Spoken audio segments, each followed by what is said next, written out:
견훤은 신라 말기의 군인입니다. 견훤은 상주 가은현 사람이다.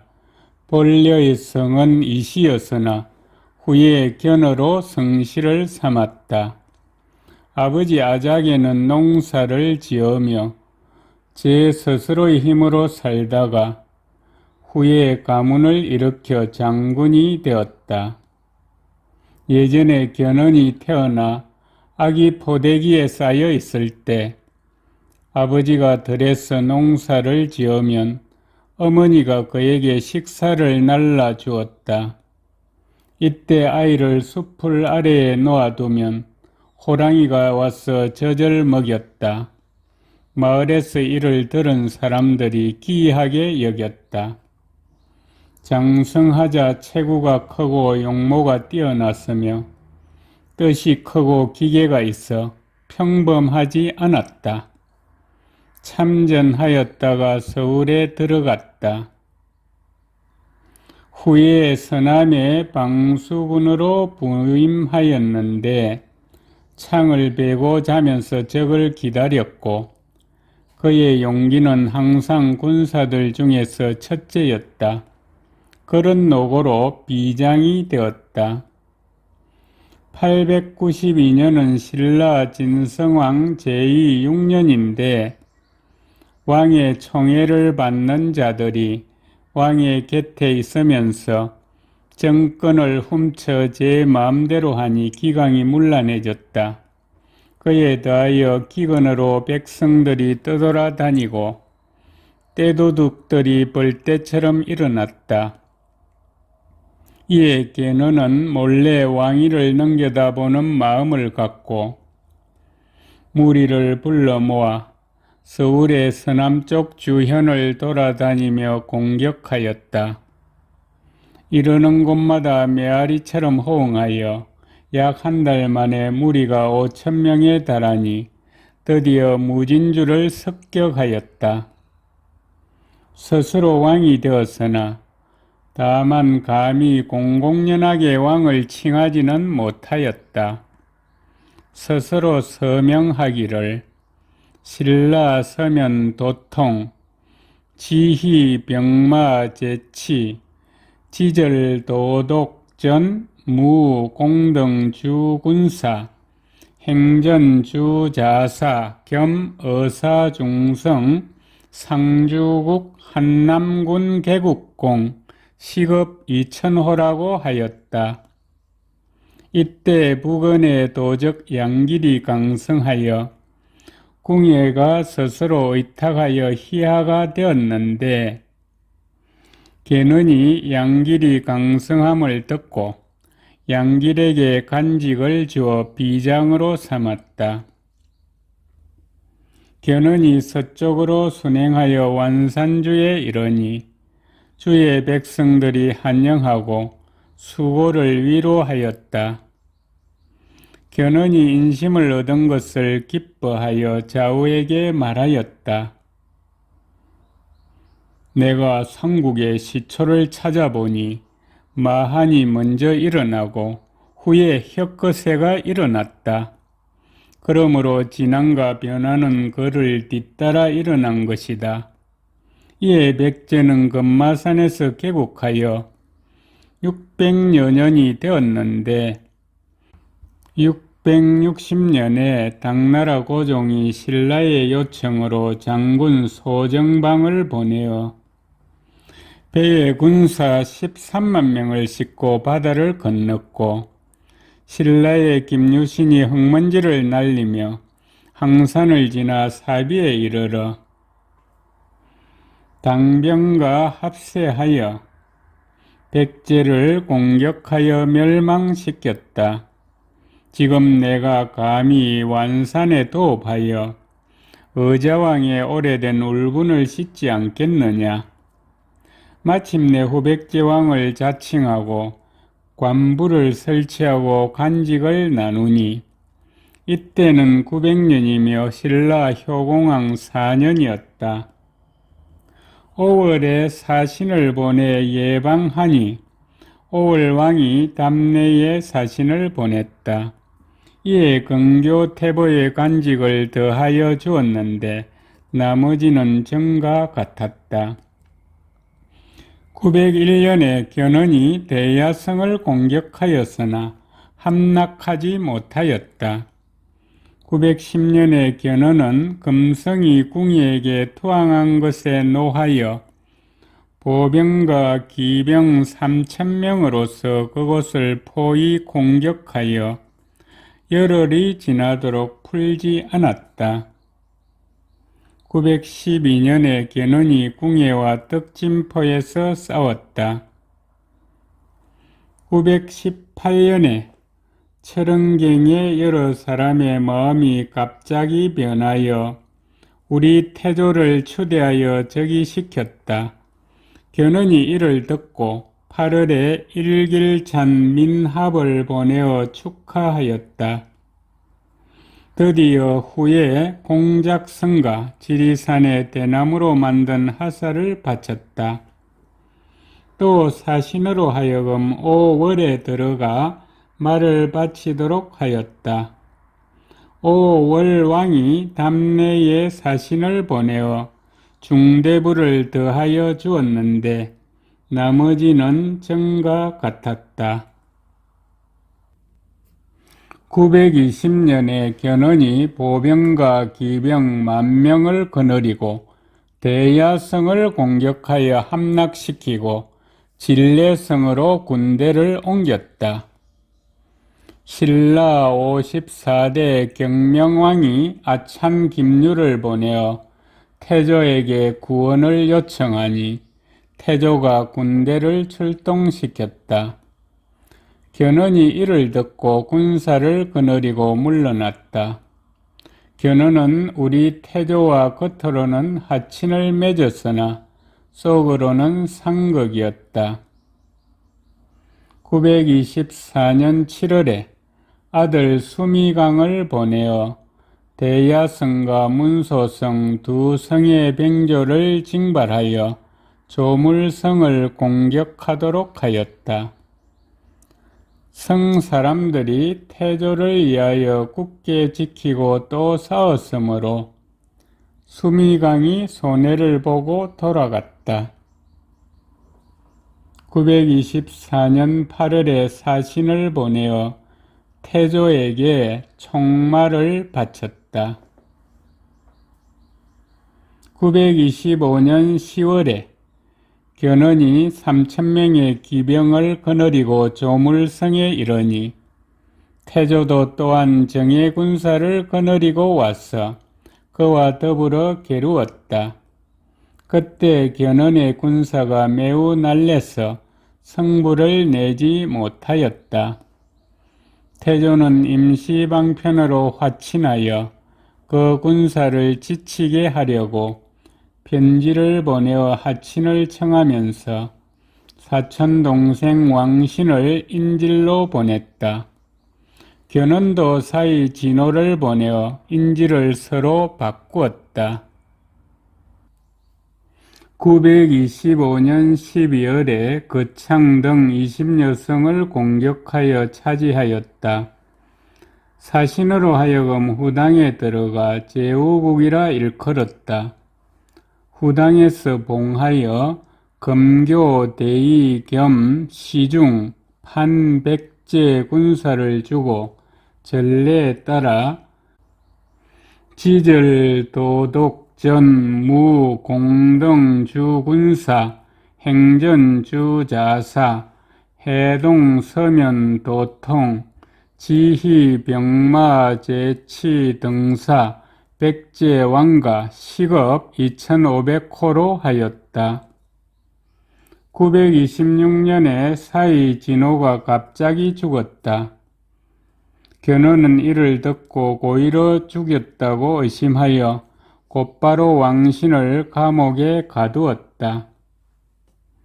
또 사람을 시켜 전년에 보낸 총말을 돌려달라고 요청하니 고려 태조가 웃으며 그것을 돌려보냈다.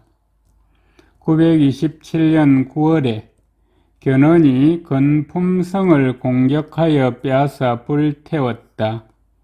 진격하여 신라 고을부를 습격하고 신라의 서울 근처까지 닥치니 신라 55대 경혜왕이 태조에게 구원을 청하였다.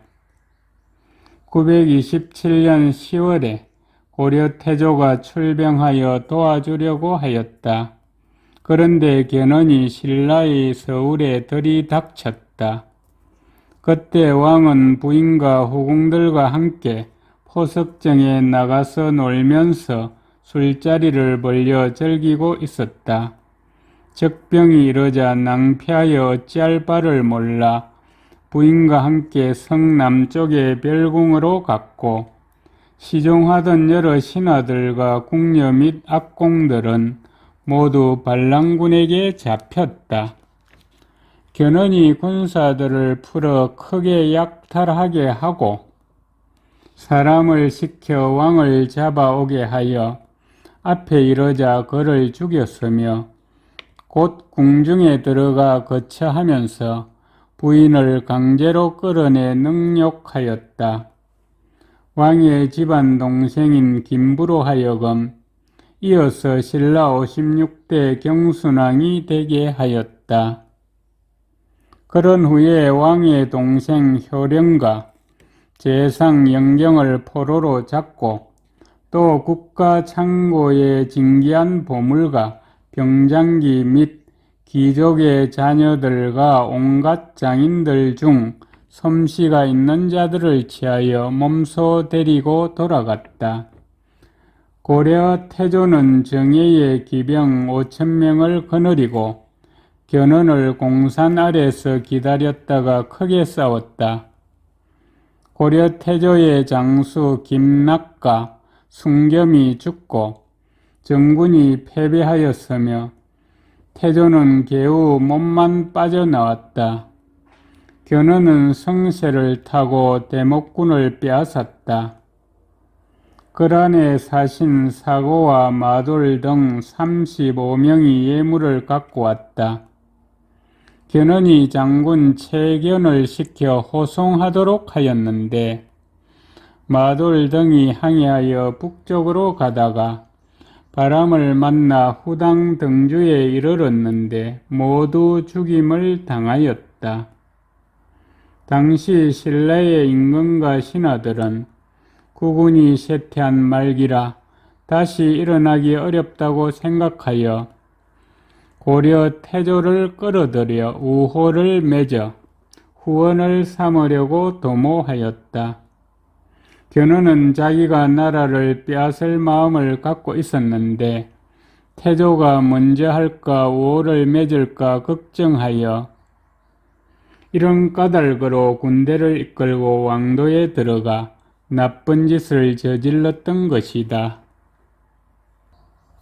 그러므로 927년 12월 어느 날에 태조에게 편지를 보냈는데 다음과 같았다.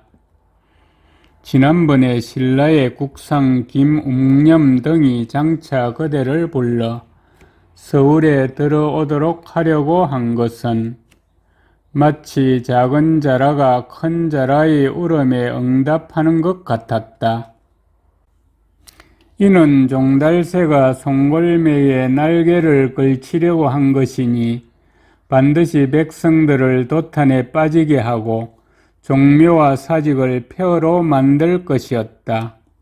나는 이런 까닭으로 먼저 조적의 채찍을 잡고 홀로 한 거모의 도끼를 휘둘렀던 것이다.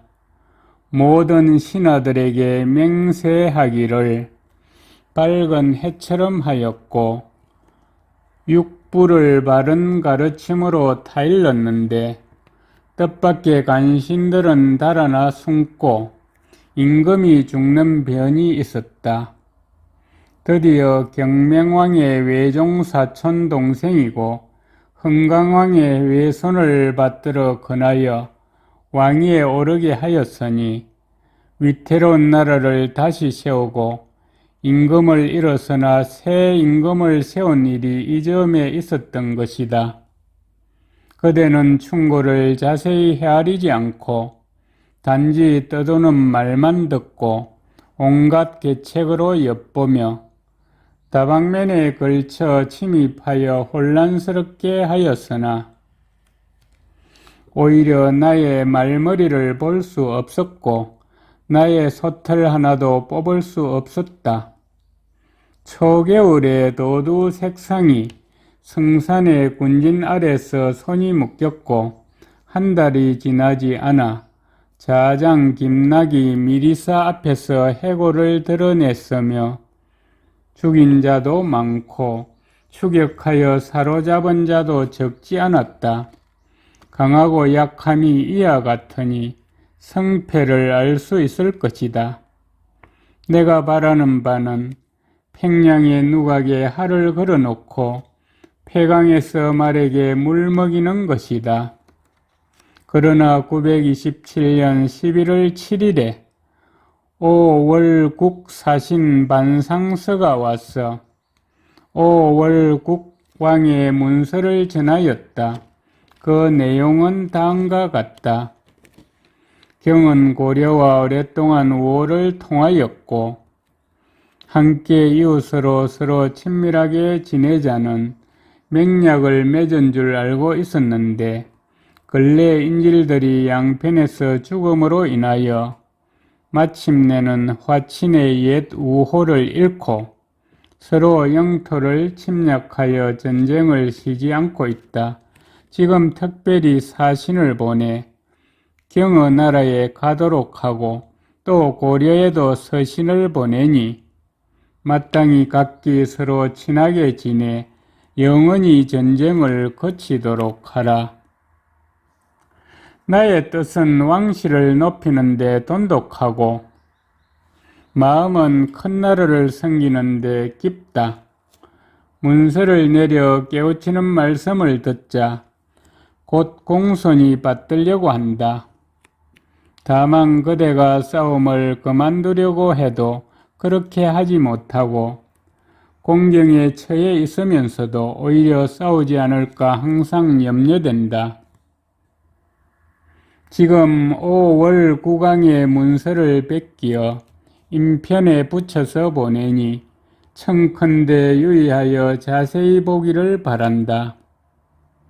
또한 교활한 토끼와 날랜 사냥개가 번갈아 피곤해지면 마침내 반드시 비웃음을 받을 것이고 큰 조개와 도요새가 서로 버티고 있는 것도 또한 웃음거리가 될 것이다.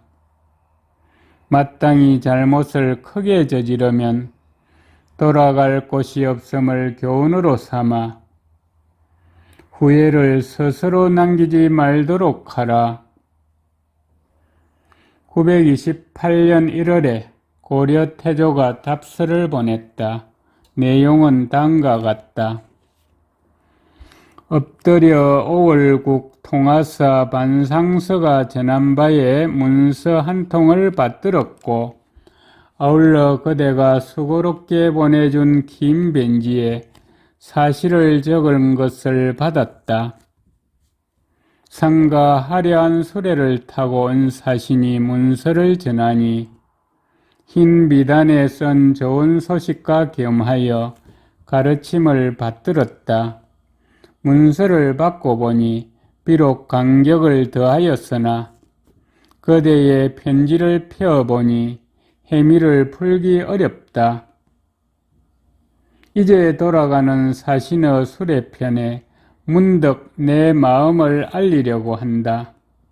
나는 위로는 천명을 받들고 아래로는 사람들의 추대에 못 이겨 가분하고도 외람되게 장수의 권한을 맡고 천하를 다스릴 기회를 얻었다.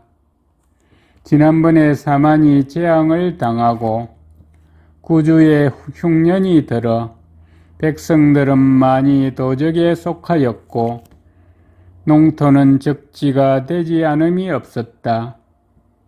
전쟁의 평고를 거치게 하기를 바라고 나라의 재난을 구제할 수 있을까 하여 이에 스스로 이웃나라와 친하게 지내고 어느덧 우호관계를 맺으니 과연 수천리에 걸쳐 농상의 생업을 절개하고 7, 8년간 사졸들이 쉬는 것을 보았다.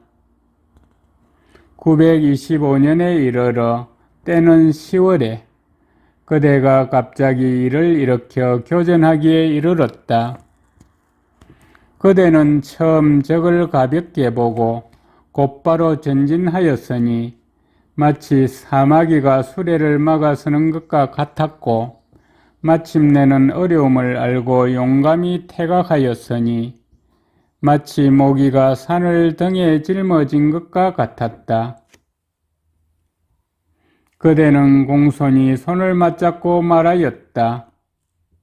하늘을 두고 맹세하건대 오늘 후에는 영원토록 화목할 것이며, 만약 혹 맹세를 깨뜨린다면 신이 죽일 것이다.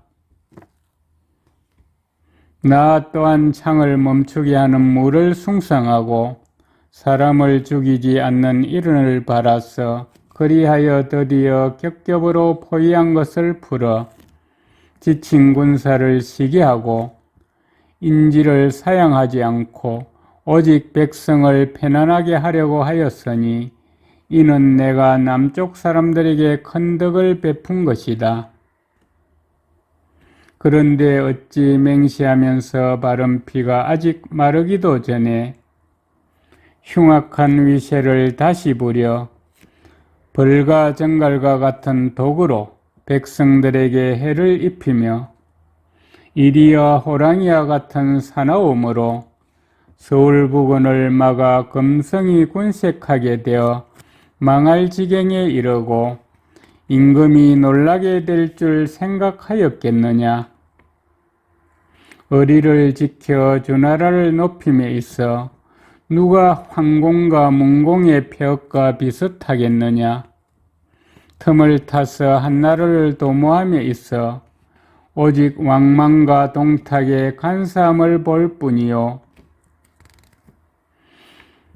지존한 왕으로 하여금 굽혀서 그대에게 자식이라 칭하게 하여 임금과 신하의 기천의 질서를 잃어버리게 되었으니 위아래가 함께 걱정하여 재상에 충직하고 참됨이 아니라면 어찌 사직을 다시 안정시킬 수 있을까 생각하게 되었다. 나는 마음의 악함을 숨기지 않았고 뜻이 왕을 높임에 간절함으로 장차 나를 조정해 두어 나로 하여금 나라의 이태로움을 붙들게 하려고 한 것이다. 그대는 적고 적은 이익을 보고서는 천지의 두터운 은혜를 잊고 임금을 베어 죽이고 궁궐을 불질렀으며 대신들을 살육하였고 선비와 백성을 죽였다. 기부인은 곧 붙잡아 수레에 같이 태우고 진귀한 보물은 곧 빼앗아 가득 실어갔다. 큰 죄악은 걸주보다 더하고 불인함은 제 부모를 잡아먹는 사나운 짐승보다 심하였다. 나의 원한은 임금이 죽음의 극에 달하였고 정성은 해를 물러나게 할 정도로 깊어 매가 사냥함을 본받고 임금에게 부지런함을 바치기로 맹세하였다.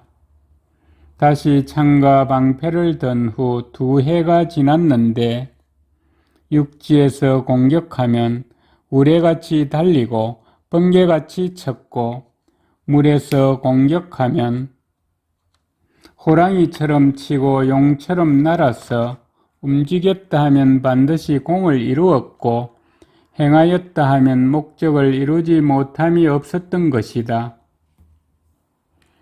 해안에서 윤빈을 쫓을 때에는 쌓인 갑옷이 산 같았고 성부근에서 추조를 사로잡을 때에는 쓰러진 시체가 들을 덮었다.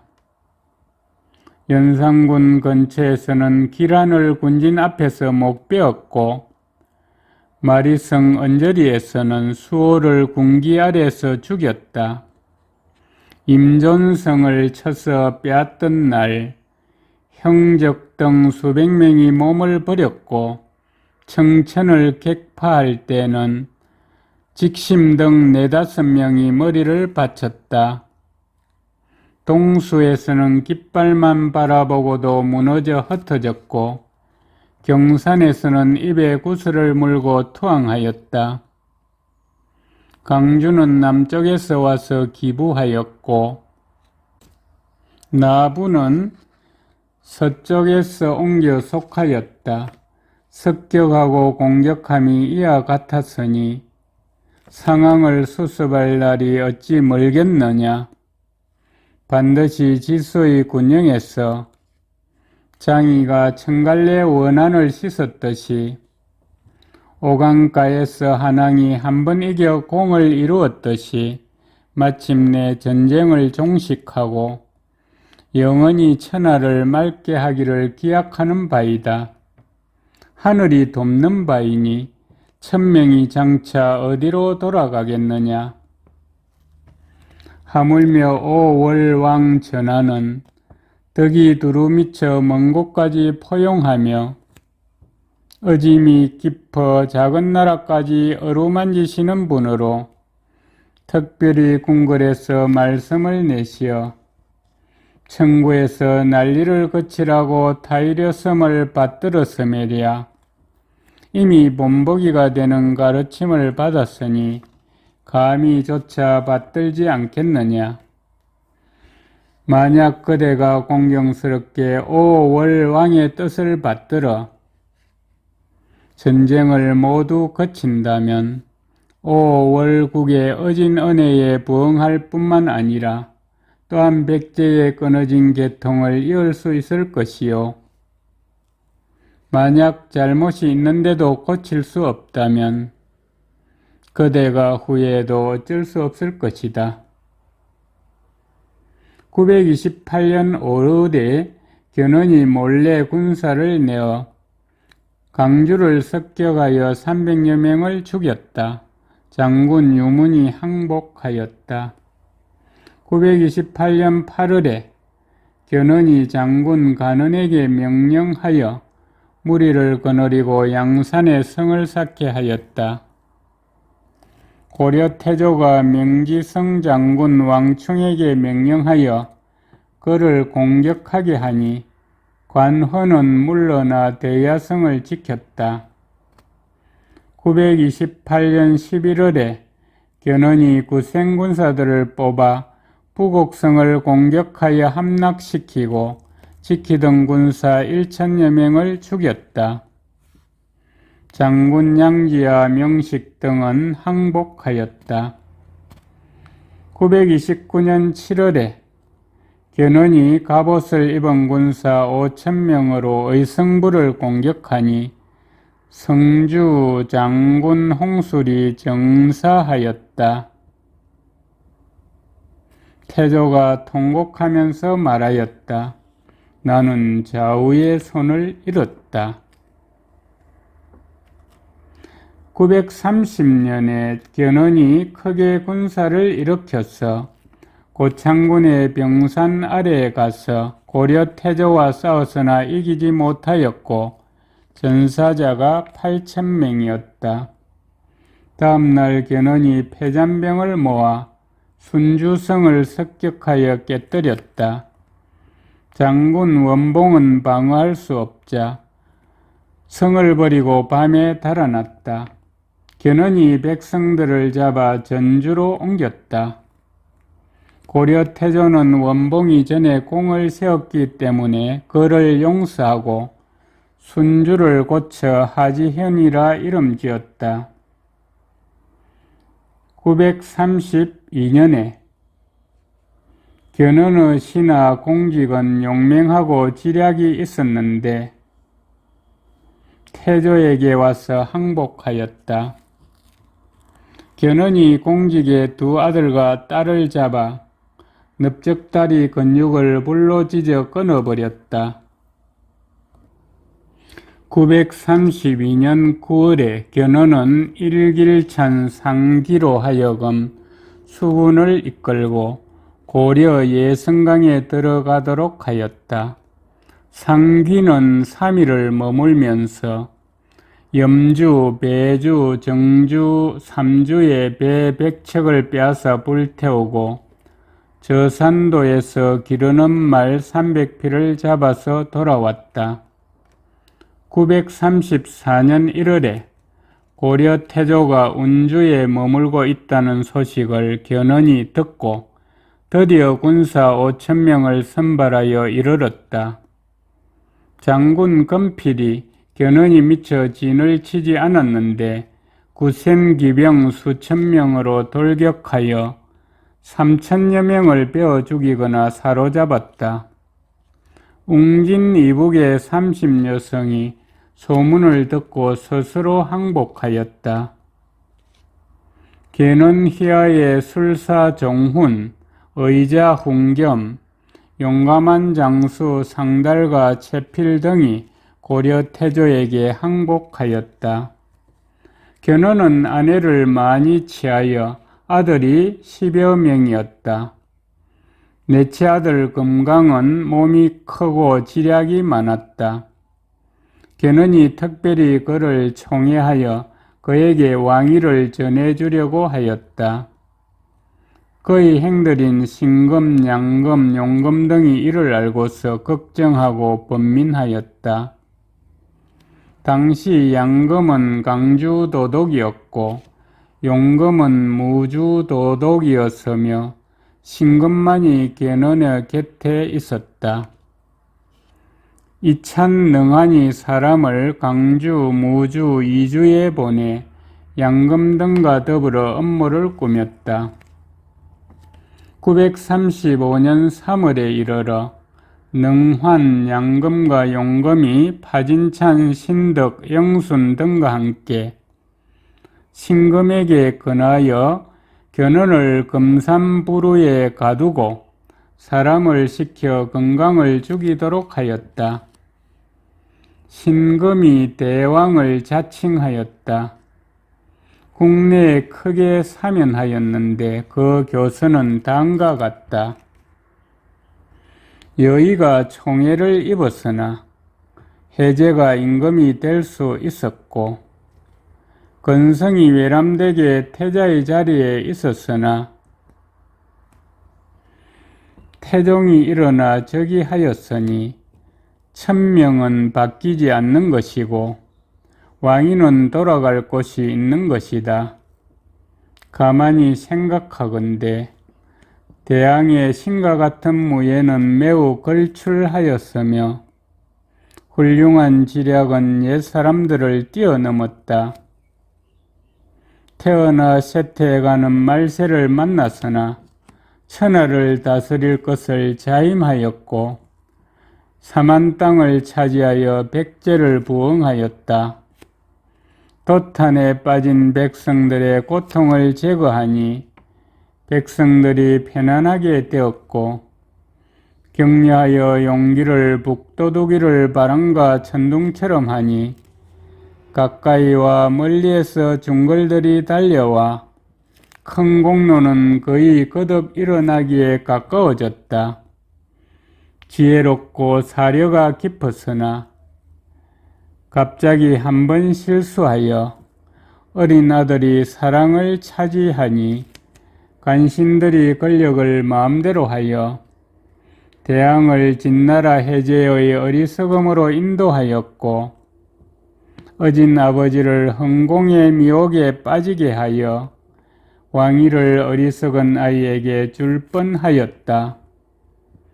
다행스러운 것은 상제께서 진정한 마음을 내리시니 군자들이 허물을 고쳤고 맏아들인 나에게 명하여 이 한나라를 다스리게 하셨다는 점이다. 돌아다 보건대 나는 왕위를 이을 만한 제목이 아니니 어찌 임금 자리에 나아갈 만한 지혜가 있겠느냐. 조심스럽고 두려워 마치 얼음이 언 연못을 밟는 듯하다. 마땅히 하늘의 특별한 은혜를 생각하여 새로운 정치를 펼칠 것이니 국내에 대사면령을 내리는 것이 옳다. 935년 10월 17일 새벽 이전에 이미 발각된 것이나 아직 발각되지 않은 것, 이미 결정된 것이나 결정되지 않은 것 중에서 사형 이하의 죄는 모두 그것을 사면한다. 맡은 자는 시행하라.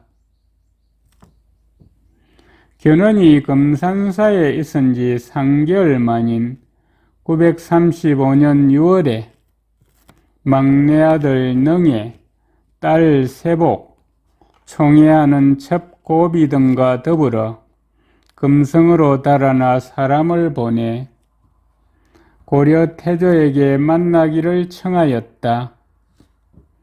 태조가 기뻐하여 장군 금필 만세 등을 보내 수로를 격려하여 가서 그를 위로하여 맞아 오도록 하였다.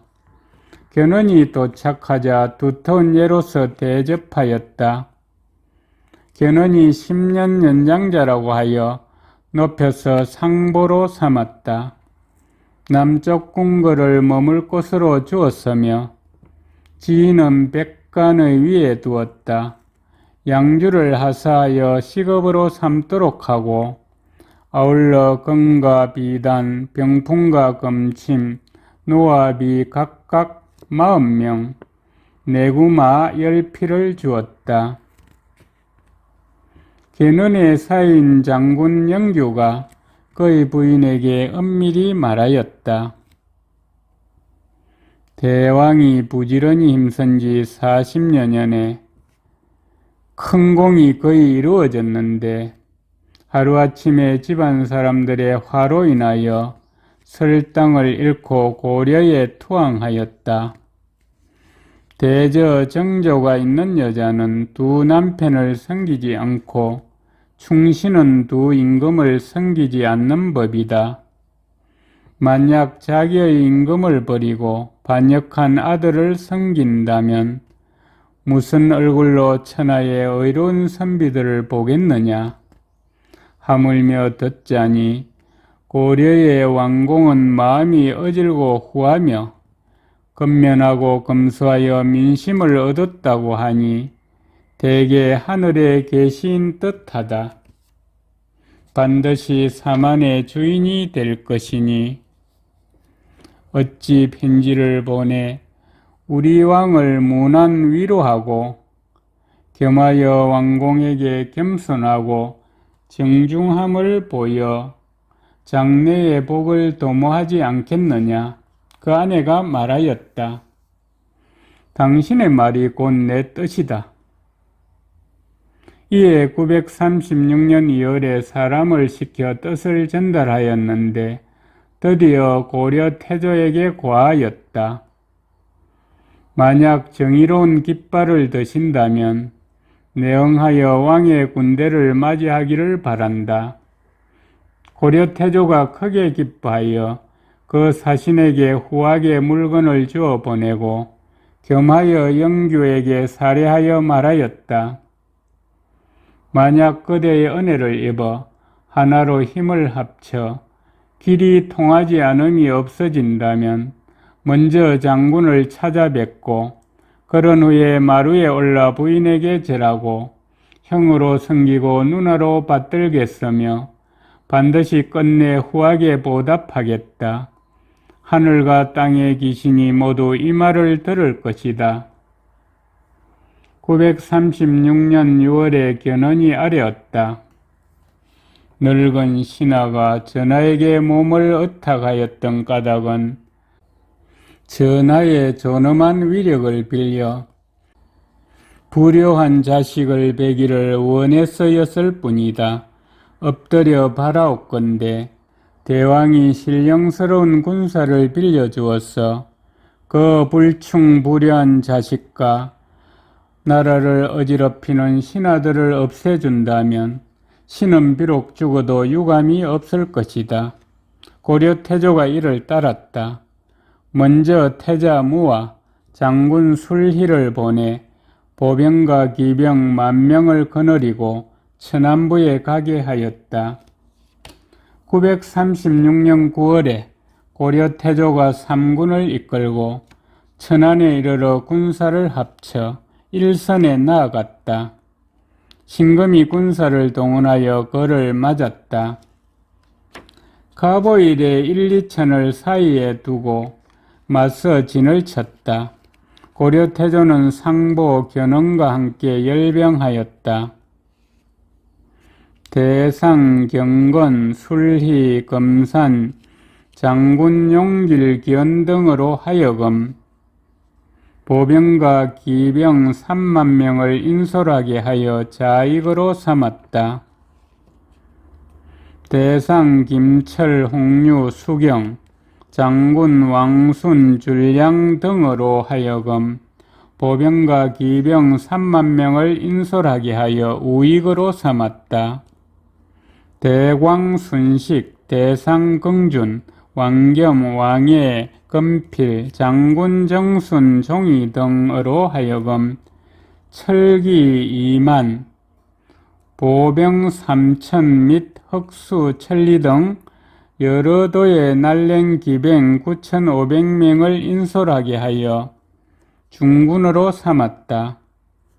대장군 공헌, 장군 왕합륜으로 하여금 군사 15,000명을 인솔하게 하여 선봉으로 삼았다.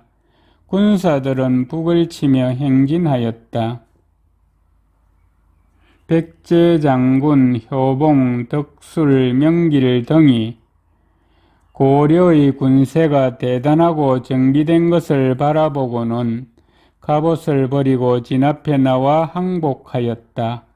고려 태조가 그들을 위로하고 백제 장수가 있는 곳을 물으니 효봉 등이 말하였다.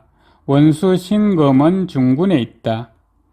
태조는 장군 공헌에게 명하여 곧바로 중군을 공격하게 하고 3군이 일제히 진격하여 핵공하니 백제군이 패하여 무너졌다. 신금과 두 동생 그리고 장군 부달, 소달, 능한 등 40여 명이 항복하였다. 고려 태조는 항복을 받고 능환을 제외한 나머지 모든 사람은 위로하고 아내와 자식을 데리고 서울에 올라오는 것을 허락하였다. 능환에게 물었다. 처음 양금 등과 몰래 모의하여 대왕을 가두고 그 아들을 세우자고 한 것은 너의 깨였다. 신하된 의리로 이와 같음이 옳으냐? 능환이 머리를 숙이고 말을 하지 못하니 드디어 명하여 그를 베었다. 신금이 분수에 넘치게 왕위를 차지하였던 것은 남의 협박에 의한 것으로 그의 본심이 아니었고 또 기순하여 재줄 것을 빌었으므로 특별히 그 죽을 죄를 용서하였다.